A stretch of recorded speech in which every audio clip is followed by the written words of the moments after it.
big rock. Thank you. Hi, I'm Patrick Chandler, Caltrans PIO. Working for Caltrans has many perks, like working in the outdoors, in the fresh air, getting your physical fitness needs met, and working with a great group of like professionals, all 150 feet off the ground. Caltrans has assembled a team of 250 trained climbers who work state roads that sit next to slopes that have the potential for rock slides, that if rocks do fall, it can cause a real problem. The group is made up of volunteers who work at Caltrans at different jobs, but are trained to do this important and dangerous work. Caltrans is the only state that supports doing this cost-saving activity by using trained employees.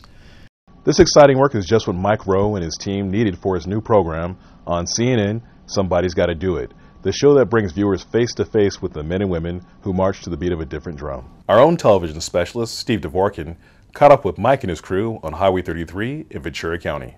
The actual job is harder than this. I think they might have problems. What did you find most difficult about this process? Surviving. Hey! Man, there is so much stuff here. This is Living. Yeah, look how loose all this is. Breathing was difficult. Walking posed a whole set of challenges. Rains.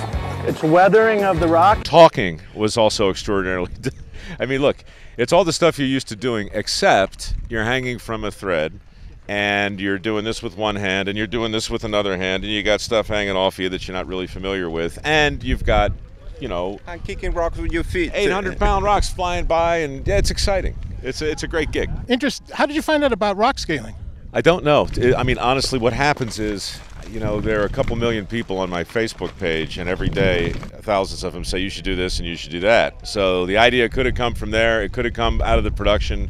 We're constantly looking for people who are doing stuff that's different, unusual, and we saw the photos of this and said, we're on our way. Do you have any special affinity with Caltrans? Have you done anything with them in the past? Yeah, I did years ago, actually. I used to work for Evening Magazine down in San Francisco, and back then there was a segment called Somebody's Got to Do It, which is the name of the show we're doing right now. Somebody's Got to Do It led to dirty jobs, right? And one of the first things we did was with Caltrans. I just hung out for a day with the guys who cleaned up the side of the road, and man, it was actually pretty amazing. I think we're in a spot that's making people nervous. We're gonna move? Okay. Yeah. We're gonna have to move. We're gonna have to move right now, so that's a good way to get out of this. This is Steve Devorkin getting out of the way of the rocks. Well, Mike and the rest are safely out of the way of those rocks. Well, I hope going behind the scenes at a Caltrans rock climbing operation was as fun for you as it was for Mike. Remember, rock climbing crews like this cover 3,000 miles of state highways in the state of California. When you travel these highways and freeways in California, look out for us. Please be work zone alert. In Los Angeles, this is Patrick Chandler for News Flash.